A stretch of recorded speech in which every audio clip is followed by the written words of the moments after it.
ಹಾವೇರಿಗೆ ಸಮೀಪದ ಮುಂಬೈ ಕಾರವಾರ ರಾಷ್ಟ್ರೀಯ ಹೆದ್ದಾರಿಯಲ್ಲಿ ಇಂದು ಬೆಳ್ಳಂಬೆಳಗ್ಗೆ ದೊಡ್ಡ ಅವಘಡವೊಂದು ಸಂಭವಿಸಿದೆ. ಚಾಲಕನ ನಿಯಂತ್ರಣ ತಪ್ಪಿದ ಗ್ಯಾಸ್ ಟ್ಯಾಂಕರ್ ರಸ್ತೆ ಬದಿಗೆ ಉರುಳಿ ಬಿದ್ದಿದ್ದು ಇಡೀ ಹೆದ್ದಾರಿಯೇ ಸ್ತಬ್ಧವಾಗಿದೆ.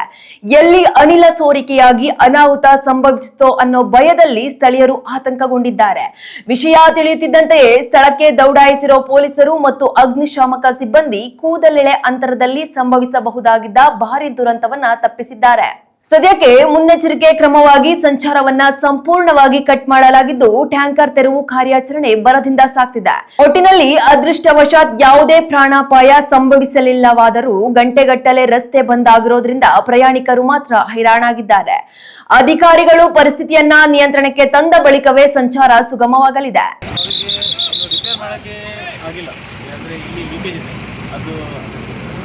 ಪರಿಸ್ಥಿತಿ ನಾನ್ ರಿಪೇರೇಬಲ್ ಕಂಡೀಷನ್ ಇದೆ. ಅದಾದಮೇಲೆ ನಾವೇ ಬೇರೆ ಇಂಡಸ್ಟ್ರಿಯಲ್ಲಿ ನಮ್ಮ ಭಾರತ್ ಪೆಟ್ರೋಲಿಯಂ ಮತ್ತು ಬಾಟ್ಲಿಂಗ್ ಪ್ಲಾಂಟ್ LPG ಅವರಿಗೆ ಕಾಂಟ್ಯಾಕ್ಟ್ ಮಾಡಾದ್ಮೇಲೆ ಅವರೂ ಸರ್ ನಮ್ಮ ಹತ್ರ ಆ ಥರ ಯಾವುದೂ ಇಕ್ವಿಪ್ಮೆಂಟ್ ಇಲ್ಲ, ಇದು ಮಂಗಳೂರಿನ ತರಿಸಾದ್ಮೇಲೆ ನಾವು ಡಿಸ್ಟ್ರಿಕ್ಟ್ ಅಡ್ಮಿನಿಸ್ಟ್ರೇಷನ್ ಯಾಕಂದರೆ ಡಿಸ್ಟ್ರಿಕ್ಟ್ ಡಿಸಾಸ್ಟರ್ ಮ್ಯಾನೇಜ್ಮೆಂಟ್ ಪಾತ್ರ ಇಲ್ಲ. ಅವಾಗ ಡಿಸ್ಟ್ರಿಕ್ಟ್ ಭಾಳ ಹೆಲ್ಪ್ ಮಾಡಿ ನೈಟೇ ಮಂಗಳೂರಿಂದ ಇಕ್ವಿಪ್ಮೆಂಟ್ ತರಿಸಿ ಈಗ ಆಲ್ಮೋಸ್ಟ್ ಪ್ರೊಸೆಸ್ ಮುಗಿದಿದೆ.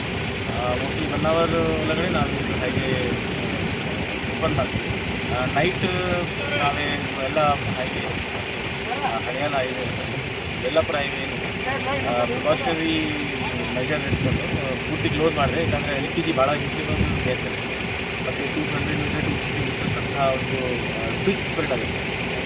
LPG ಪ್ರಾಪರ್ಟಿ ಏನಿದೆ LPG ಮೇಲೆ ಹೋಗಲ್ಲ, ಒಂದ್ಸಲ ಲೀಕೇಜ್ ಆದಮೇಲೆ ಅವರು ಕೆಳಗಡೆ ಇರ್ತಾರೆ. ಸೊ ಅದೇ ಕಾರಣ ಪ್ರಿವೆಂಟಿವ್ ಮೆಜರ್ಸಿಂದ ನಮ್ಮ ಪೊಲೀಸ್ ಮತ್ತು ನಮ್ಮ ಫೈರ್ ಸರ್ವಿಸವರು ನೈಟಿಂದ ಕಂಟಿನ್ಯೂಸ್ ಇಲ್ಲಿದ್ದಾರೆ. ಮತ್ತು ನಾವು ಬ್ಯಾರಿಕೇಡ್ ಮಾಡ್ತೀವಿ.